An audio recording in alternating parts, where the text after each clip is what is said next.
वो रहे ऋषि कुमारों।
अद्भुत अद्भुत क्षमता है इन बालकों में, और वो भी ऋषि कुमार।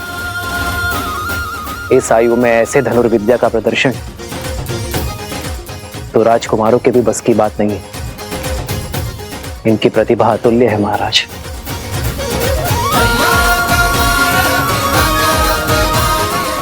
अरे रुको,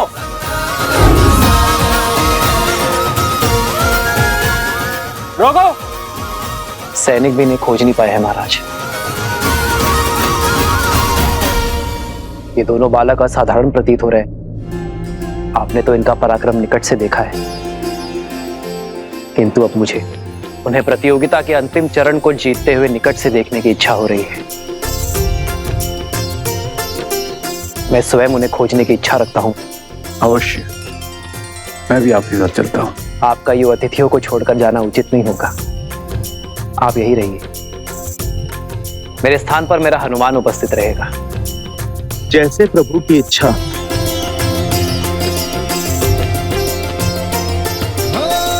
मंगल भवन मंगल हारी, द्रवहु सुदशरथ अजर बिहारी।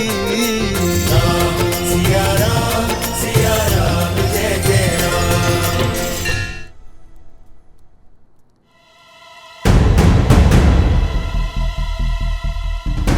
कुश, चलो प्रतियोगिता क्षेत्र के तनिक निकट चलते हैं। अब यहाँ सब हमारी खोज में लग जाएंगे।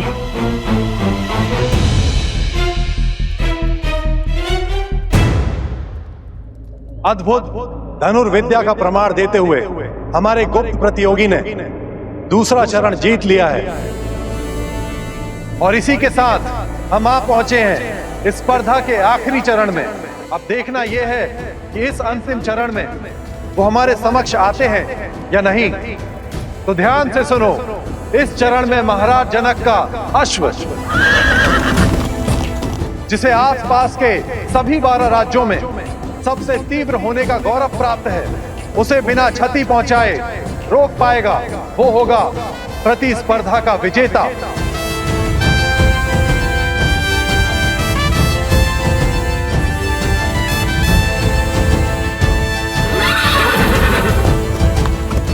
ये तो सच में असंभव है। भैया, अश्व के आसपास बाणों का घेरा बनाने से कोई लाभ ही नहीं होगा। वो एक छलांग में उसे पार कर लेगा। यहाँ से तो सब असंभव लगता है। अश्व भी दिखाई नहीं दे रहा है, और प्रतियोगिता क्षेत्र तो उस और है ना। चलो उस वृक्ष पर चढ़ के देखते हैं, कदाचित कोई मार्ग दिखे।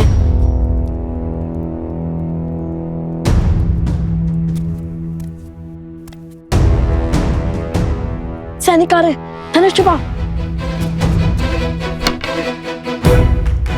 ये लो।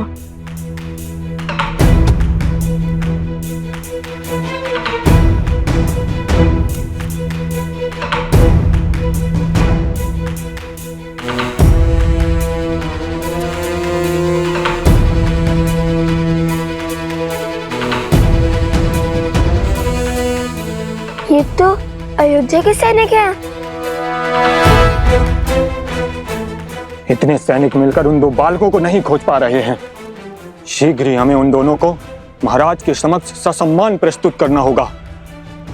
लगता है पूरी मिथिला और अयोध्या मिलकर हमें खोजने में जुट गई है। वो देखो, मिथिला के सैनिक जिन्हें हमने माटी में स्नान करवाया था।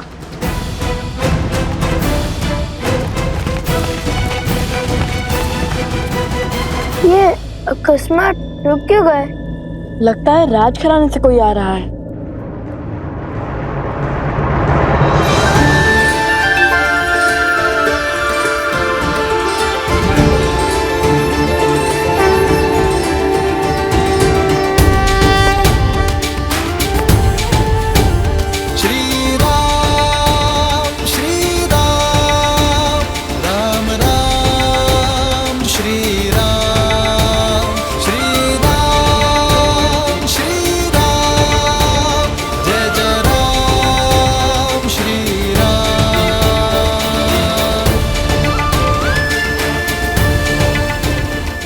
अंततः भक्त को भगवान के दर्शन मिल ही गए।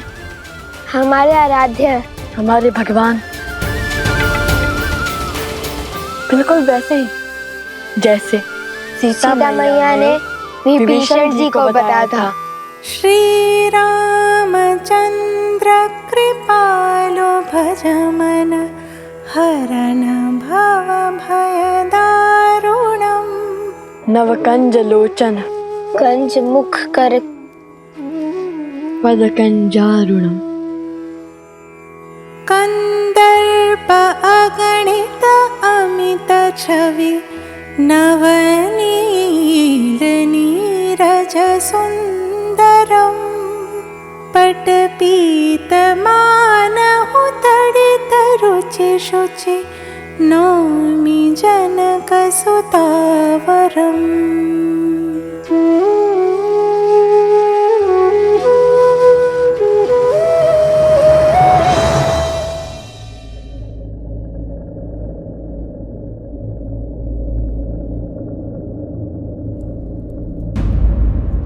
कुश, श्री राम के चरण स्पर्श करने के लिए इससे अच्छा अवसर नहीं मिलेगा हमें। चरण स्पर्श करे या स्पर्धा? कुमारों,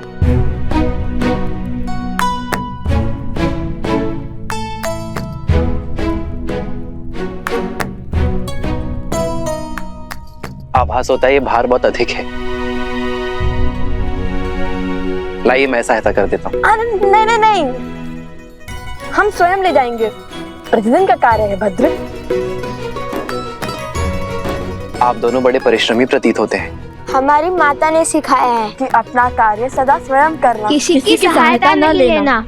बड़ी अच्छी सीख दी है कि तो मुझे आप दोनों की सहायता चाहिए कुमारों।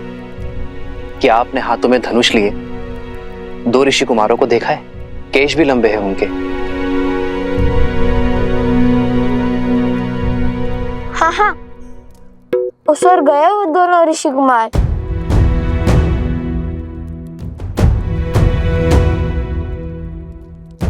धन्यवाद। अपने पिता के चरण स्पर्श करके आशीर्वाद लेना हमारे पुत्रों की नियति में नहीं, किंतु ये पुष्प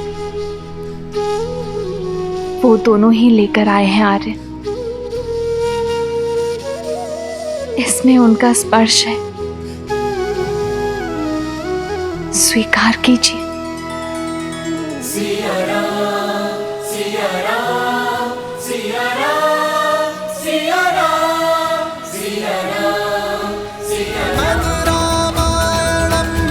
श्रीमद् रामायणम श्रीमद् रामायणम।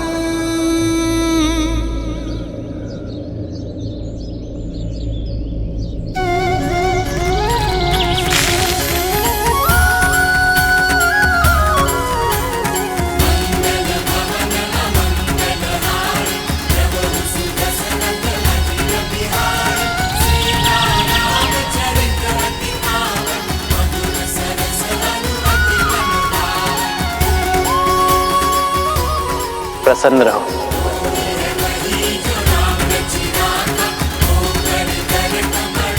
चिरंजीवी रहो, यशस्वी रहो।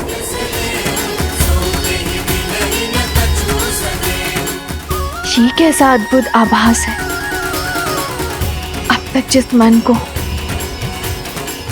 चिंता घेरी हुई थी, अब वो अचानक आनंदमय कैसे हो गया।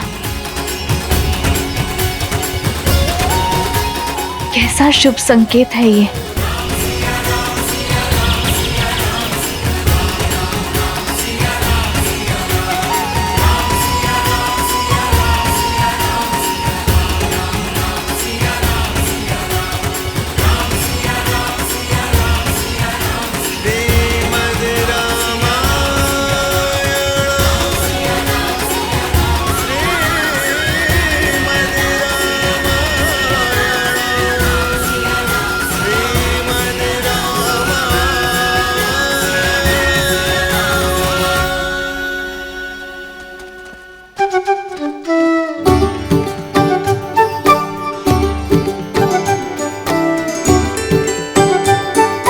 बुरी बात, असत्य क्यों कहा तुमने? हम तो यही हैं। सत्य और मैंने तो केवल इतना ही कहा था कि वो दो ऋषि कुमार उस ओर से आए थे और हम भी तो उसी ओर से आए, तो हम भी थे ना उसी ओर से। सत्य को तर्क में मत उलझाओ कुश। श्री राम से असत्य कहा है तुमने। प्रतियोगिता जीतने के बाद जब हम प्रभु श्री राम से मिलेंगे तो हमें उनसे क्षमा मांगनी होगी, समझे तुम? समझ गया भ्राता श्री। अब चलिए, वहाँ कोई सैनिक नहीं है। चलो।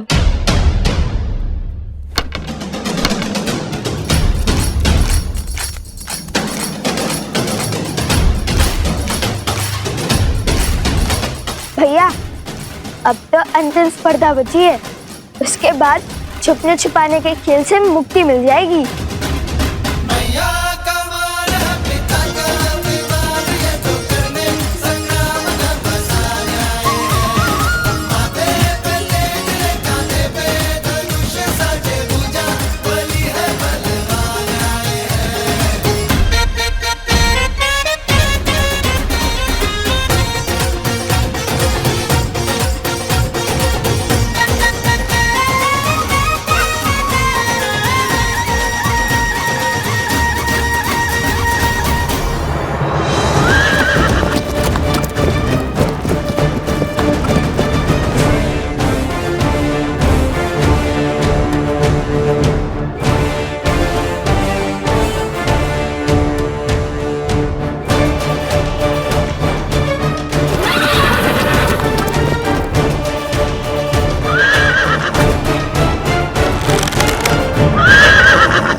सावधान, अश्व को क्षति नहीं पहुंचनी चाहिए। जानता हूं, मैं तो केवल इसे भयभीत कर रहा था।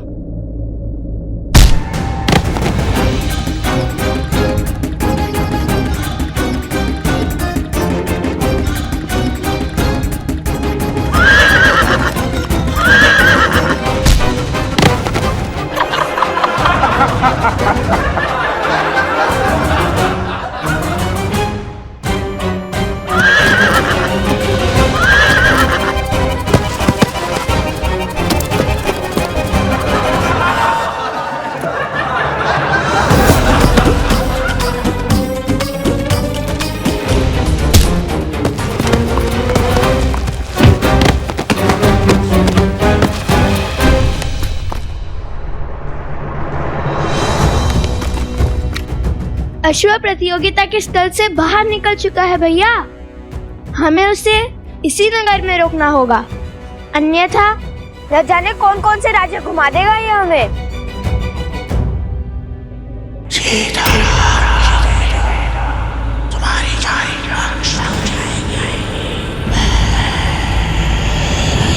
ये किस राक्षसी शक्ति का आभास हुआ मुझे। आर्य सुमंत। जी महाराज। आप सैनिकों को लेकर उस ओर जाइए मैं यहाँ देखता हूँ। जी महाराज। भैया दूसरे लक्ष्य तो भेज दिया, किंतु इस अश्व को कैसे रोकेंगे? श्री राम से क्षण भर की भेंट भी जन्मों के संकट टाल देती है। तुम देखना, उनके दर्शन का लाभ अवश्य मिलेगा हमें। किंतु उन्होंने तो कभी कोई अश्व नहीं रोका था। रोका था क्या?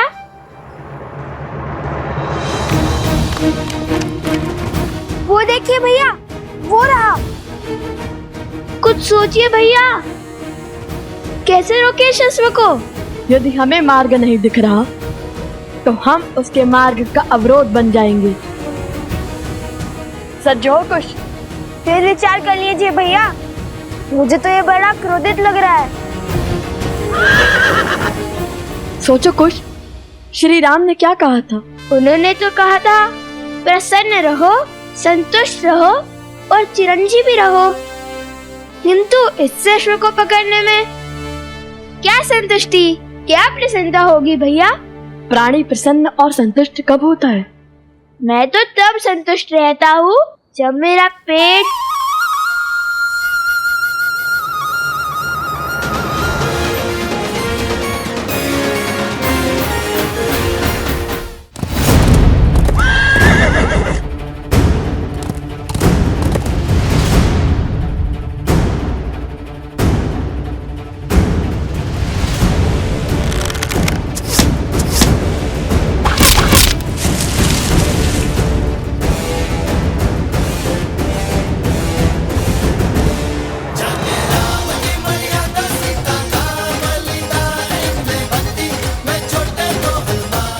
प्राणी तब संतुष्ट होता है जब उसका पेट भरता है।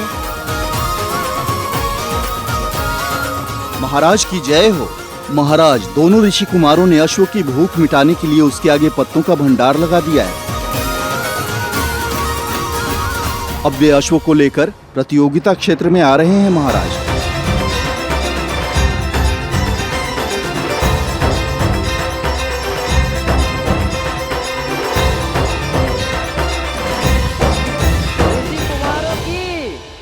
ऋषि कुमारों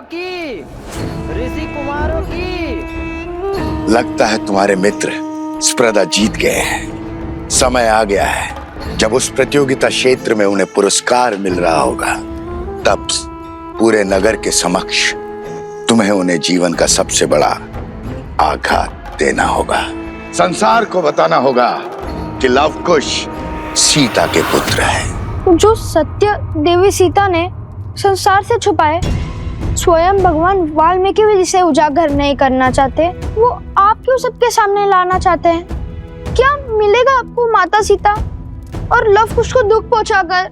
जिज्ञासा, ये सत्य जब सामने आएगा तो संसार में विविध प्रकार के विचारों का जन्म होगा।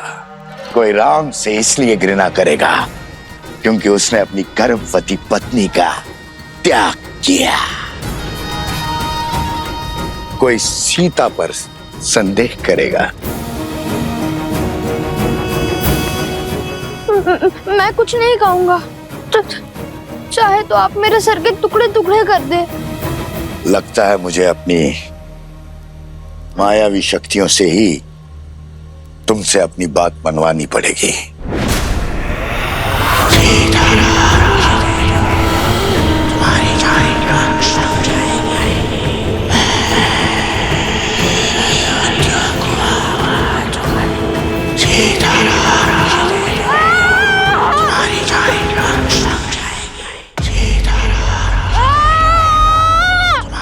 राम नाम के समक्ष कोई असुरी शक्ति टिक नहीं सकती। राम, राम, राम, राम, राम, राम, राम, राम, राम, राम। मौन हो जाओ मूर्ख बालक। राम, राम।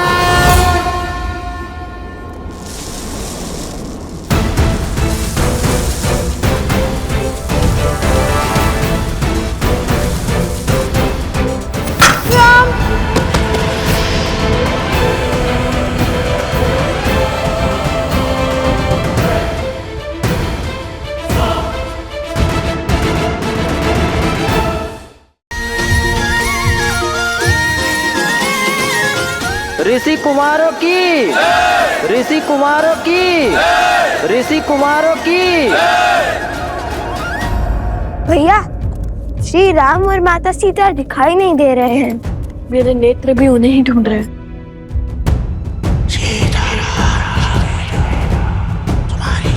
कोई मायावी नकारात्मक शक्ति षड्यंत्र रच रही है। यदि तुम मेरे किसी काम के नहीं तो तुम्हें जीवित छोड़कर क्या करूंगा मैं? अंतिम अवसर दे रहा हूं बालक, मान लो मेरी बात।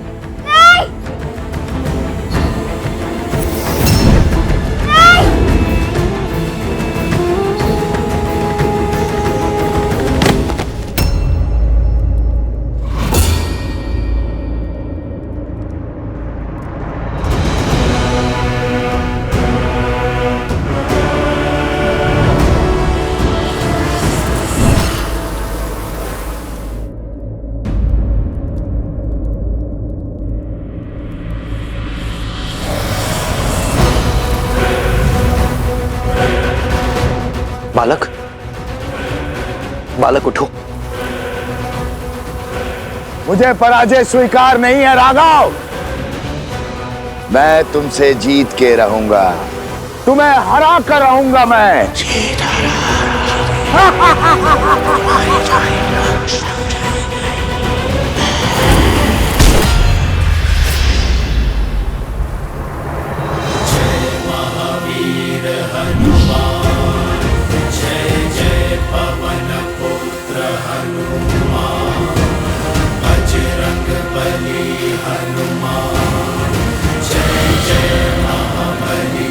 हनुमान, ये समय प्रहार करने का नहीं, प्रहार से बचने का है। बचा सकते हो तो बचा लो अपना राम राज्य।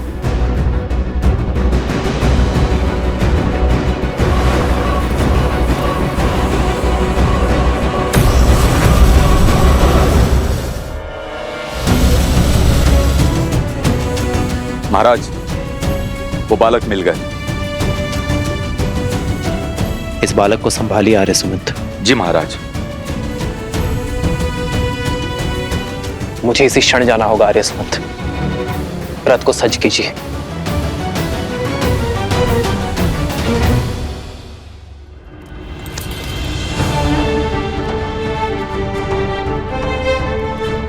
आर्य सुमंत, महाराज जनक से मेरी ओर से क्षमा मांगिएगा।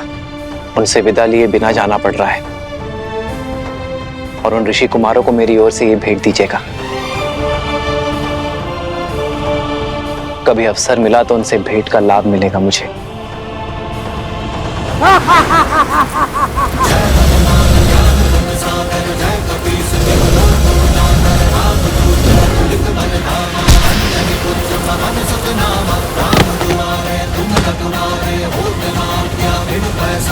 प्रभु के पाश में बंधने को सज्ज होना दुष्ट।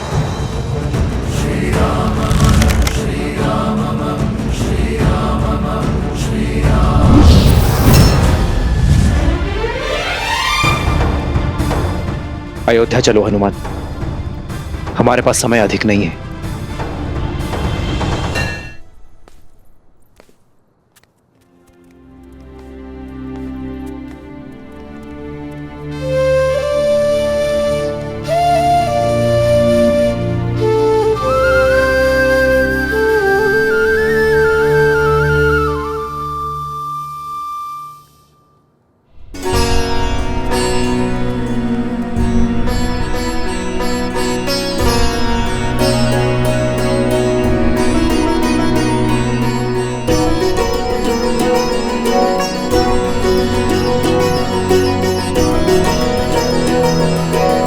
बालकों, मैं जानता हूं तुम्हारी दृष्टि किसे ढूंढ रही है। हम भी कब से तुम्हारी ही प्रतीक्षा कर रहे थे।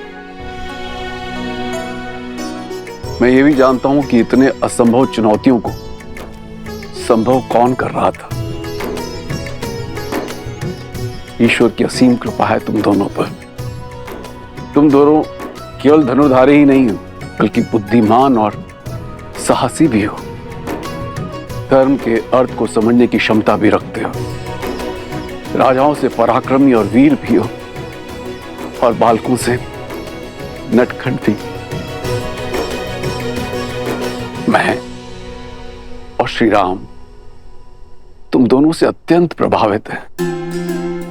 और सत्य तो यह है कि जितने उत्सुक तुम दोनों हो श्री राम से मिलने के लिए, उतने ही उत्सुक श्री राम भी थे तुम दोनों से मिलने के लिए। किंतु दुर्भाग्यवश उन्हें एक राक्षस को खदेड़ने के लिए जाना पड़ा। ये श्री राम की माला है। वही माला तुम दोनों को भेंट करना चाहते थे।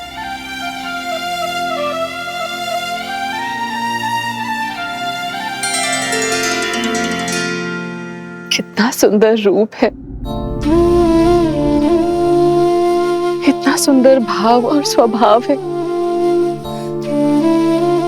इतनी नम्र छवि। तुम दोनों को देखकर किसी का स्मरण हो आया।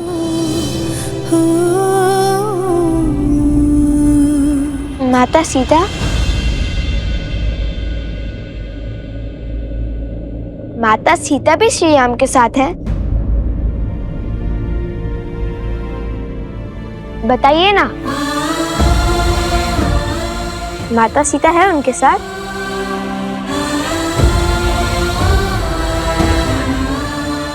कोई बात नहीं, जब हम अयोध्या जाएंगे तब माता सीता से भी मिलेंगे और श्री राम से भी।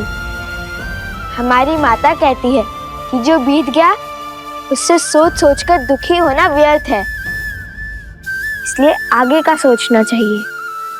उचित कहा आपकी माताश्री ने। बीते कल के बारे में सोच के दुखी होना ठीक नहीं है। अत्यंत बुद्धिमान प्रतीत होती है तुम्हारी माता। मैं भी उनसे मिलना चाहती हूँ। मुझे भी अपने साथ ले चलो। सुना ना? अवश्य महारानी, वो भी आपसे मिलकर बहुत प्रसन्न होंगी। उत्तर की ओर वन के निकट भगवान वाल्मीकि के आश्रम में ही रहते हैं। उचित है, हम शीघ्र ही आश्रम आएंगे तो भगवान वाल्मीकि का आशीर्वाद देंगे। आप लोग यहां से प्रस्थान करें और आपकी भेंट, आपका पुरस्कार स्वीकार करें।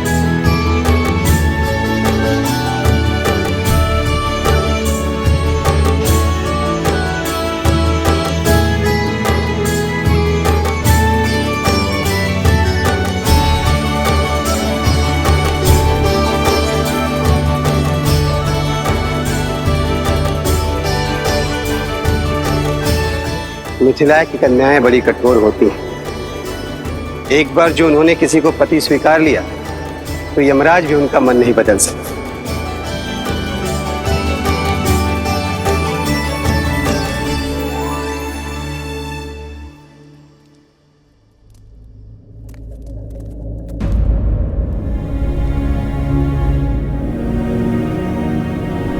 ये क्या, सब चले क्यों गए? क्या हमसे कोई भारी भूल हुई है?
इस समस्त संसार में धर्म के अश्व का घूमना अनिवार्य है। मैंने स्वयं सहस्त्रमुख रावण को मिथिला में विष फैलाते देखा है। उसने एक बालक को अपने माया के भ्रम से बांधा था। किंतु अच्छी बात यह है कि बालकों पर कुविचारों का प्रभाव विलंब से होता है, इसलिए सहस्त्रमुख रावण सफल नहीं हो पाया। किंतु अब हमारे पास समय शेष नहीं है। हमें शीघ्र अतिशीघ्र अश्वमेध यज्ञ प्रारंभ करना होगा। महाराज, क्या अब आप दूसरा विवाह करेंगे अथवा भाभी मां सीता को?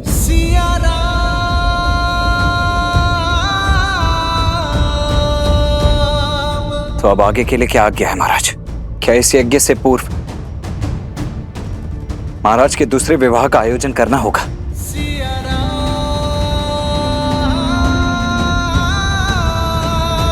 इसकी कोई आवश्यकता नहीं है लक्ष्मी, आवश्यकता नहीं है लक्ष्मी। विवाह तो मैं कर चुका हूं।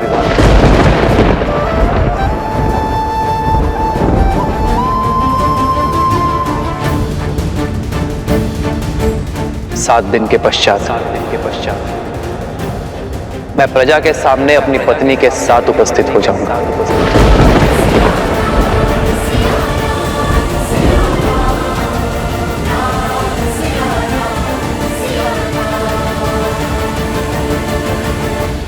न जाने कहां की होगी वो, किस नगर की होगी वो महारानी, किस धर्म का वहन करती होगी। रघुकुल की गरिमा निभा भी पाएगी या नहीं? नहीं, इस नई महारानी को हम स्वीकार नहीं करेंगे। कभी स्वीकार नहीं करेंगे। राजा राम है वो कुछ भी अनिष्ट कर ही नहीं सकते।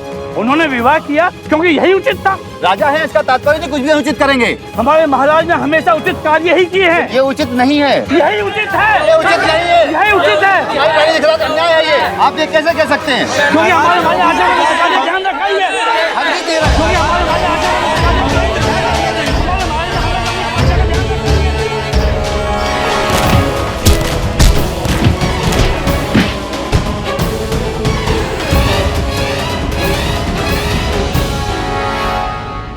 माता, वैसे भी उचित ही हुआ। महारानी सीता के बिना श्री राम तो अधूरे हैं। जब हम मिलेंगे तब माता सीता भी होंगी श्री राम के साथ। और तब तक के लिए श्री राम की भेंट है ना हमारे पास।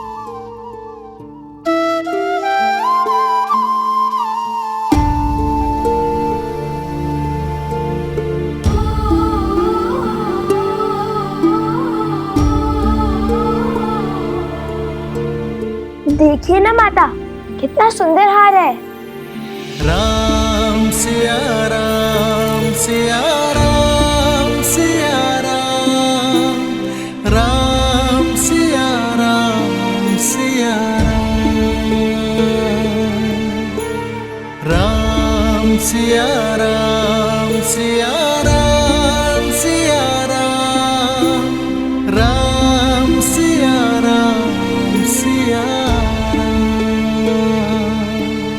मेरे साथ ना होकर भी मुझे पथ दिखाया है तुमने सीते।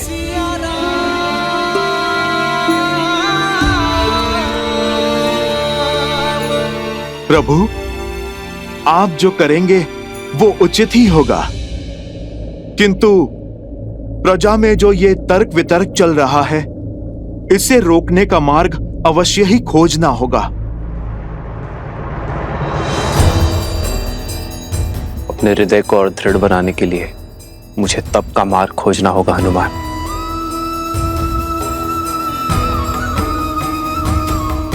जब तक मैं इस कक्ष में हूं, मेरे एकांत में कोई बाधा ना डाले हनुमान।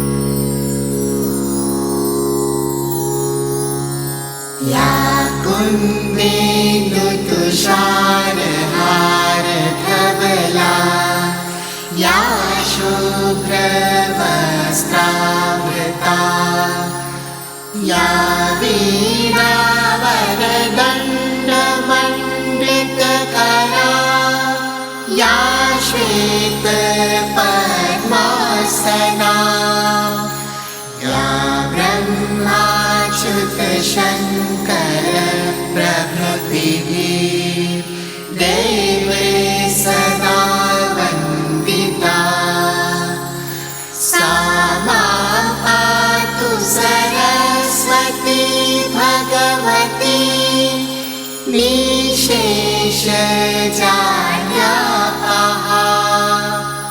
निशेषजाड्यापहा निशेषजाड्यापहा।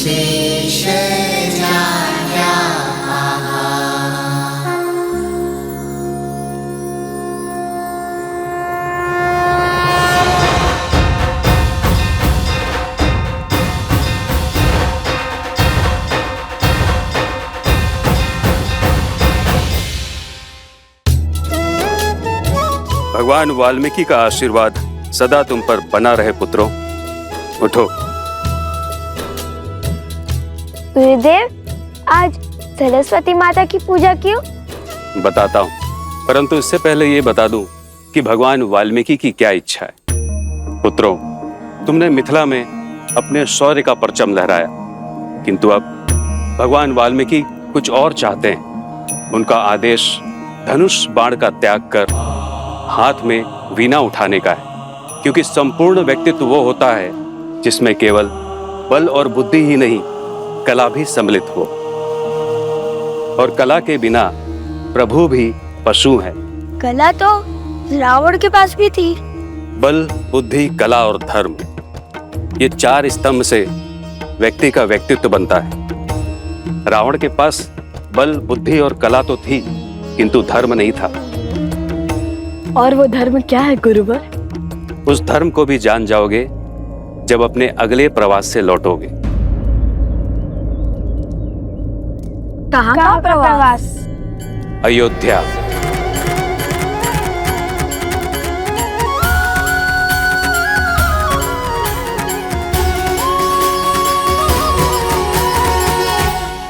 हम तो मिथिला कुमारी के सिवा किसी और को भी महारानी स्वीकार नहीं करेंगे। श्री राम से भी विरोध करेंगे। समझने का प्रयास करो। अयोध्या को यज्ञ की, वो यज्ञ को महारानी की आवश्यकता है। श्री राम ने जिस भी नारी का चयन किया होगा, उसे हमें अपनी महारानी के रूप में स्वीकार करना ही होगा।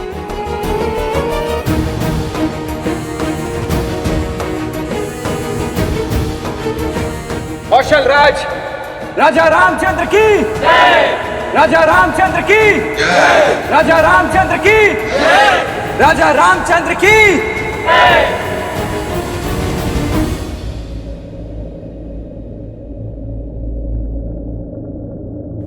राज्य यज्ञ के बिना अधूरा है और राजा रानी के बिना अपूर्ण है। इसलिए मैंने अपनी प्रिय पत्नी के शोक को त्याग कर इस राज्य को धर्म से सबल करने का निर्णय लिया है। राजा रामचंद्र की जय। राजा रामचंद्र की जय। राजा रामचंद्र की जय। नहीं, अयोध्या की महारानी के रूप में मिथिला कुमारी के सिवा और किसी को स्वीकार नहीं करेंगे। महारानी सीता ही है। महारानी का स्थान हम किसी और को नहीं लेने देंगे। हाँ, तुम बिल्कुल ठीक कह रही हो। हमारी महारानी देवी सीता ही हो सकती हैं। हाँ हाँ, सीता ही हो सकती हैं। महारानी सीता की महारानी सीता की महारानी सीता की महारानी सीता की